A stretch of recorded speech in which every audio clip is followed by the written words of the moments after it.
Last episode, we looked at how wood frame carries weight straight down. Today, how the whole frame keeps from leaning over sideways, the mistakes that drop assemblies, and the habits that keep them standing. Quick note first, whether it's wood or light steel, anything stick-built behaves in a broadly similar way.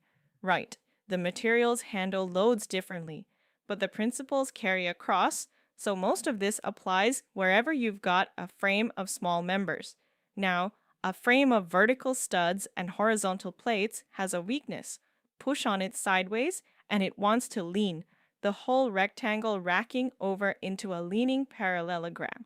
Stopping that is called shear resistance, and you get it two main ways. One is a solid membrane, a panel skin fixed across the frame that won't let it distort. Look, the other is a braced frame, a diagonal member run across the bay that triangulates it, and a triangle can't rack the way a rectangle can. Those membranes and braces are what resist lateral forces, mainly wind pushing on the side of the building. Where there's earthquake risk, you go further and reinforce the corners and the connections. Parts of Western Canada need this, and Quebec to some extent. You add ties that hold the corners together so they don't split or pull apart, sort of, making the whole structure more rigid.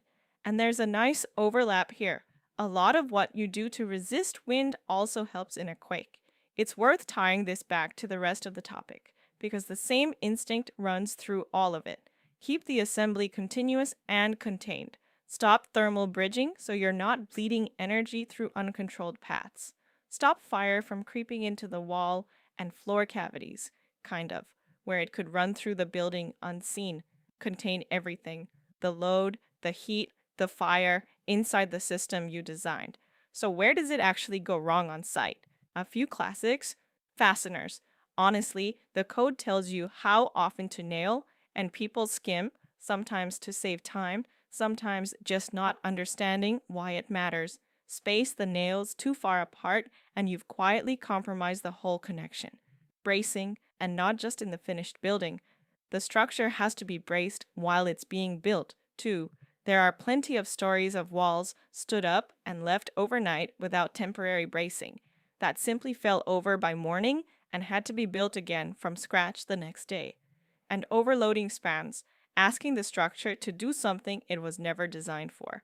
This shows up constantly in renovations when someone pulls out a wall, cuts through a beam or a lintel, or enlarges an opening, with no real idea of the load path they just interrupted, which leads to the best practices. Start with the building code and remember what the code actually is. A minimum, you can always do more than the code asks, so it is genuinely dangerous to do less, so never skimp below it.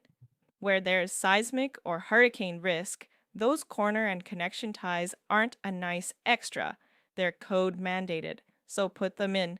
Two more worth knowing. Sheathing, that layer of plywood fixed over the studs, isn't just a backing for the cladding. It's a structural membrane, and it's a big part of what keeps an individual wall from folding flat like a row of toothpicks.